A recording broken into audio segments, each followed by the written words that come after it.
Assalamualaikum warahmatullahi wabarakatuh. Waalaikumsalam warahmatullahi wabarakatuh. Buya mau menanyakan untuk seorang bapak-bapak yang berselingkuh dengan istri orang lain, juga sebaliknya seorang ibu berselingkuh dengan suami orang lain. Apa betul itu dosanya 2 kali lipat kalau yang dicintainya udah punya suami dan sebaliknya? Dan yang kedua, Buya mau menanyakan untuk pengecetan baik bapak-bapak maupun ibu-ibu mengecat rambutnya dengan warna hitam itu, apakah itu hukumnya pengecatan rambut? Apakah itu haram? Na'udzubillah. Semoga Allah menjaga kita dari zina. Perzinahan adalah hina di dunia dan hina di akhirat. Zina ada 2 macam. Zinanya perawan atau perjaka yang belum pernah menikah. Maka perzinahan itu adalah hina dan busuk. Tapi lebih busuk lagi adalah yang pernah menikah, namanya zina muhsan. Kalau zinanya seorang berjaga dan perawan itu, dia akan dicambuk 100 kali, kemudian diasingkan 1 tahun agar dia terpisah dari masyarakat yang pernah menghinakannya, agar dia sadar di tempat lain, tobat kembali baik, gampang. Cambuk. Tapi ini pun tugasnya imam sana, bukan semua orang. Yang kedua adalah zina muhsan, orang yang sudah pernah menikah kok melakukan zina hina-hina di atas kehinaan. Maka bukan dicambuk, akan tapi dia dilempar batu sampai mati. Dan hina. Dan setan memang pandai. Dengan yang halal mungkin dia tidak terlalu bersemangat, akan tapi di saat disentuh dengan yang haram, ternyata semangat syahwatnya muncul. Begitulah setan menggoda. Lihat, perzinahan adalah hina, dan semoga Allah menjauhkan kita dari zina. Yang pernah terpeleset kepada zina, ngadulah kepada Allah, jangan ceritakan kepada bangsa manusia. Manusia tidak bisa mengampuni, bisanya manusia malah menyebarkan kehinaan. Cukuplah ngadep kepada Allah, menangis dan memohon dan berjanji untuk tidak mengulangi lagi, Allah akan mengampuni. Yang pernah kepleset pada zina, berhentilah saat ini, jangan Anda ulang di esok hari. Kehinaan dan kehinaan bagi orang yang melakukan zina, baik itu zinanya seorang yang belum pernah menikah atau zina muhsan, zinanya orang yang pernah menikah. Hina. Kembalilah kepada Allah. Dan kalau tidak segera kembali kepada Allah, kekerasan hati akan menjadikan ia semakin biasa melakukan kehinaan. Yang pernah berzina sekali akan mudah melakukan 2, 3, 4 kali karena syahwat akan selalu muncul. Hilangnya rasa takut kepada Allah itu yang mengerikan, sehingga tidak pandang, bahkan alangkah hinanya seorang bapak pun bisa menzinai anaknya. Dan ini kejadian. Karena kebusukan, dan itu dihinakan di dunia sebelum di akhirat. Kemudian masalah selingkuh. Selingkuh itu punya makna yang kadang-kadang jelas, kadang-kadang tidak. Selingkuh itu kadang seorang mengatakan selingkuh, baru orang itu mulai berurusan dengan seorang suami misalnya, melihat istrinya telepon-teleponan dengan seorang laki-laki, dikatakan selingkuh. Memang hina kalau perempuan tidak ada urusan, tidak ada kepentingan kok telepon-telepon sama laki-laki, itu perempuan hina. Dan dia sendiri yang merusak hatinya. Karena apa? Mohon maaf. Jika itu laki-laki yang haram, memang semuanya serasa lebih indah. Jadi kalau seorang wanita tidak menjaga dirinya dan hatinya dari orang lain, maka ketahuilah akan semakin kurang cintanya kepada suami, dan itu kehancuran bagi dirinya. Alangkah sengsaranya dia hidup dengan seorang laki-laki yang ia semakin hari semakin tidak cinta. Dan pendidikan yang ada di dalam Islam adalah kul lil mu'minati yaghdudna min absarihinna, katakan kepada wanita yang sudah punya suami atau yang belum punya suami agar tutup mata. Kalau matamu sudah kau jaga, lihat hatimu akan terjaga. Kerinduan kepada yang haram tidak akan muncul. Orang menginginkan keharaman karena pernah melihat dengan matanya, oh itu lebih ganteng dari suamiku, oh dia lebih lembut dari suamiku, oh dia lebih ramah dari suamiku. Sehingga setan membuai, menggoda, akhirnya apa? Tiba-tiba suaminya sudah hilang dari hatinya. Yang sering muncul adalah manusia yang bisa saja dari situlah kehinaannya.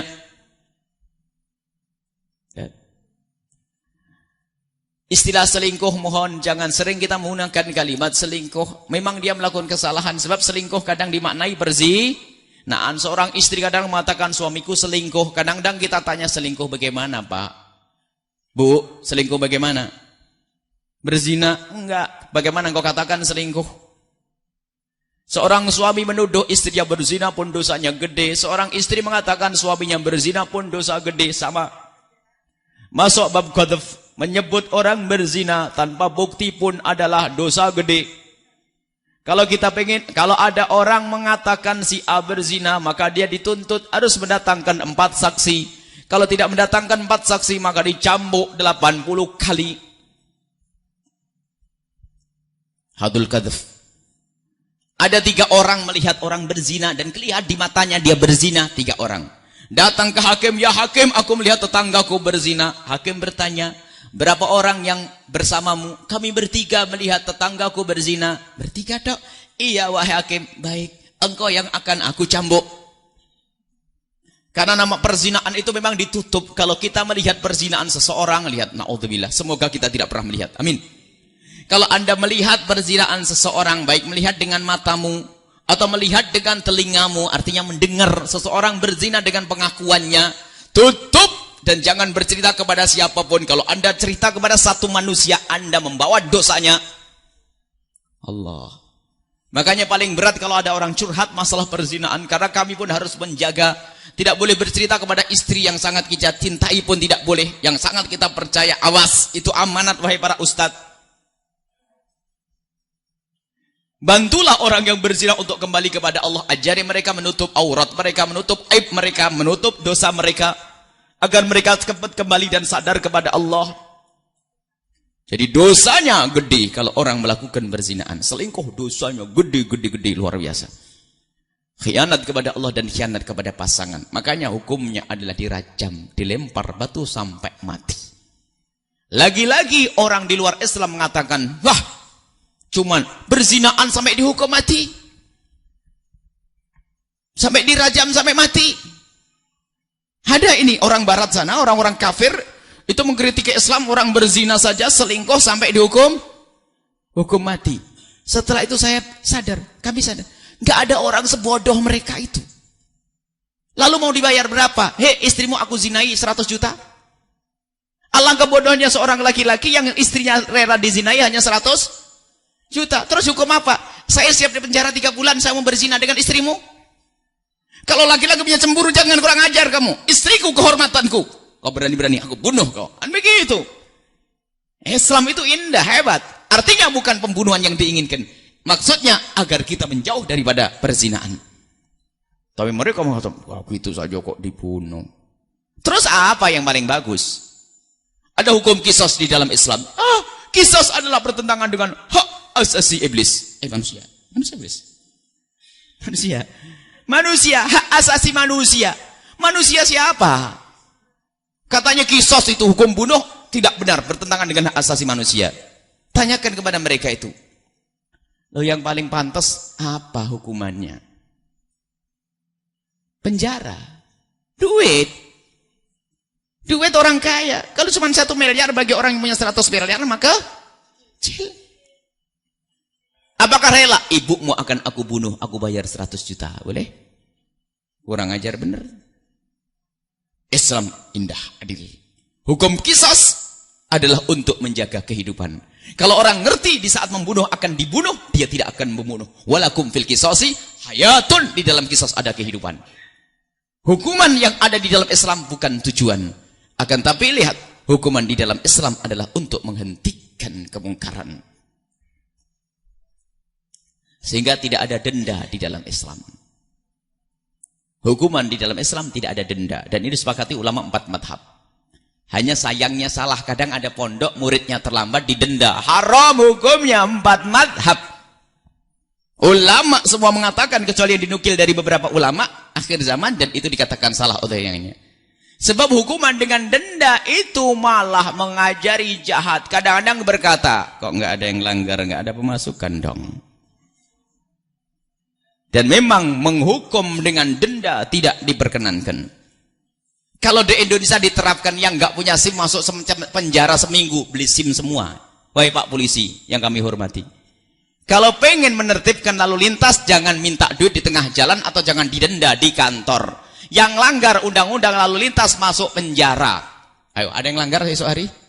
Nggak ada. Islam lebih indah. Nah kalau minta duit, kecil ya duit segitu aja nih. Bayar. Tapi kalau penjara, wah, Islam penjara atau takzir, cambuk berapa kali depan orang. Ini hati-hati ini. Jadi mendenda di dalam Islam tidak diperkenankan. Hukum denda di dalam Islam tidak ada. Adapun kasus masalah diyah, kalau orang membunuh kemudian harus dengan 100 onta, itu bukan denda. Denda itu maksudnya pelanggaran diganti dengan duit, bukan seperti itu. Ini beda. Jadi dijelaskan oleh para ulama tentang denda. Kalau orang melanggar yang terlambat 3 hari 30 ribu pondok pesantren. Ada pondok terlambat 3 hari 30. Mohon maaf para kiai yang kebetulan di pondoknya ada denda. Ini adalah tanda cinta kami ini. Dan coba ditinjau di dalam diskusinya para ulama tentang mendenda. Dalam bahasa fikihnya adalah al-uqubah bil wal. Uqubah dengan harta adalah haram. Apa yang kita bahas tadi? Masalah apa? Urusan di luar Islam, lihat. Yang paling adil adalah dalam Islam, hati-hati. Perzinahan adalah hina. Jadi dosa. Perselingkuhan adalah zina. Perselingkuhan adalah hina. Muqaddimah zinanya sudah hina. Cukuplah berpegang kepada Al-Quran. Kullil mu'mini yaghuddu min absarihim. Wahai para bapak, jaga matamu, akan terjaga hatimu. Kalau sudah hatimu terjaga, tidak akan berpikiran macam-macam. Kalau orang bisa menjaga matanya, maka akan semakin terlihat istrinya semakin cantik. Karena dia tidak toleh sana, toleh sini. Istri setiap ada orang lewat cantik dibayangin, oh cantiknya, dia akan sengsara. Dan itu adalah bisikan setan. Untuk pertama apa? Menjadikan dia kurang semangat dengan istrinya sendiri. Satu. Yang kedua, dia berpikir tentang keindahan yang ada di luar. Dia tidak bisa dengan cara halal, maka dengan cara haram. Tepuk tangan setan. Baik.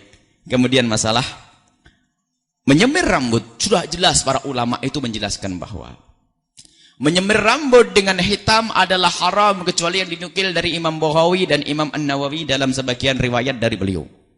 Kalau kita kembalikan kepada kesepakatan ulama, menyemir dengan warna hitam adalah tidak diperkenankan. Selain warna hitam adalah boleh. Nah, tapi jangan sampai di sini fatwa itu. Menyemir selain dengan warna hitam adalah boleh. Langsung keluar warnanya merah, putih, kuning, hijau. Ingat Imam Ghazali sudah menjelaskan. Segala sesuatu termasuk sunnah Nabi, kalau sudah menjadi syiarnya orang fasik, tolong ditinggalkan dulu sunnah, ambil sunnah yang lainnya. Rambut warna kuning, putih, kuning, merah, hijau. Itu kira-kira syiarnya siapa pada zaman sekarang? Apa syiarnya orang soleh? Jadi kalau, mohon maaf, sekarang kira-kira bagaimana komentarnya? Satu saja. Kalau Buya Yahya besok rambutnya merah gimana? Tidak usah jauh-jauh. Lah kok tertawa? Tidak setuju kan? Ya sudah, karena apa? Bukan syiarnya. Jadi besok sudah pakai. Ini beda. Jadi itulah. Jadi kalau sudah jadi syiarnya orang fasik, maka sunnah itu ditinggalkan. Kita ngambil sunnah yang lainnya. Duhaan yang 8 rakaat. Jangan sunnah Nabi ini, sunnah Nabi.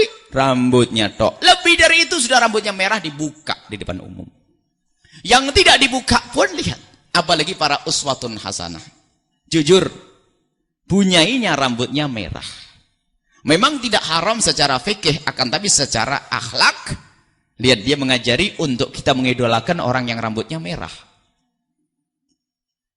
Di kalangan santri musim mafhum, tapi bukan santri yang lihat. Orang ziarah kunjung, sebab kiai kan tempatnya kunjung kan.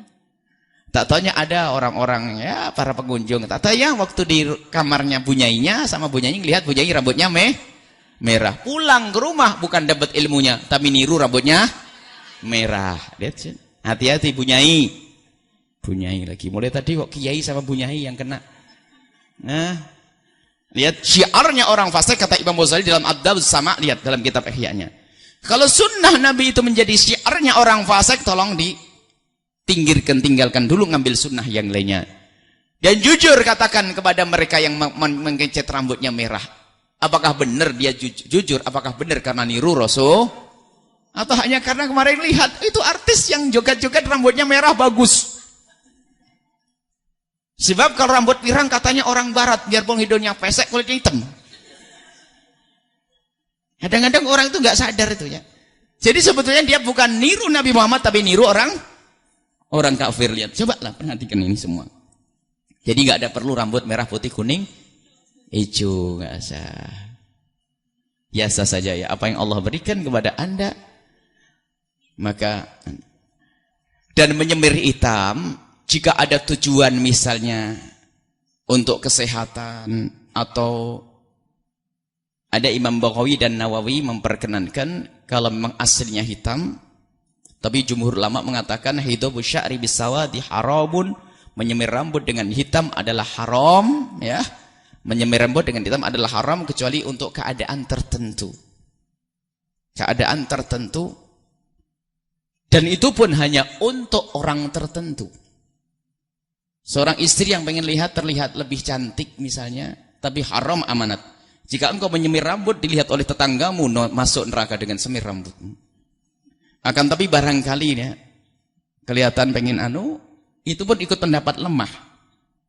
Jadi kita menyemir dengan warna yang hitam, tapi untuk misalnya menyenangkan sang suami, akan tapi sebaik-baik suami akan tetap senang kalau memang istrinya biarpun rambutnya putih. Jadi jangan dituntut seorang istri untuk melakukan sesuatu yang mungkin tidak bisa mereka lakukan.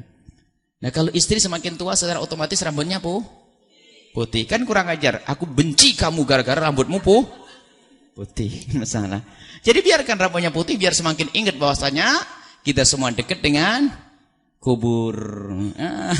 Rambut itu. Jadi begitulah. Jadi intinya menyemir dengan rambut warna hitam adalah haram menurut kebanyakan ulama. Ada dalam keadaan tertentu untuk pengobatan atau untuk itu tadi menyenangkan pasangan, tapi itu pun harus ada aturannya benar-benar untuk pasangannya. Tak taunya semir rambut, giliran sama suaminya dandan mah nggak pernah. Kalau keluar mah dandan semuanya. Lihat, sama suaminya nggak pernah sisiran. Kalau di luar sisiran neraka ini bohong itu ya. Bohong itu semuanya.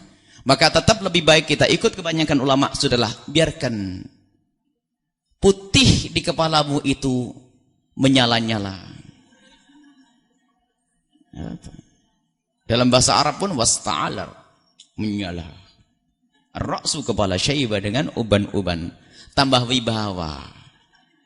Ya kalau terlalu muda, kalau ada wibawa, ada uban. Uban itu perlu dihormati. Bahkan sampai makruh dikatakan ulama mencabut uban. Kalau ubannya semuanya gimana nyabutnya?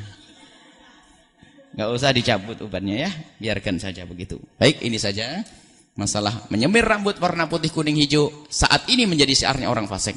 Kecuali Anda hidup di negeri misalnya, negeri tertentu orang pakai semir merah dengan cat, dengan pacar itu biasa. Itu nggak ada masalah. Tapi kalau di tempat kita itu di pinggir jalan, saya menemukan anak-anak yang semoga Allah memberikan hidayah kepada mereka. Di pinggir jalan, masya Allah, dandannya macam-macam. Kalau kita lihat di kamar mandi mungkin jerit kita.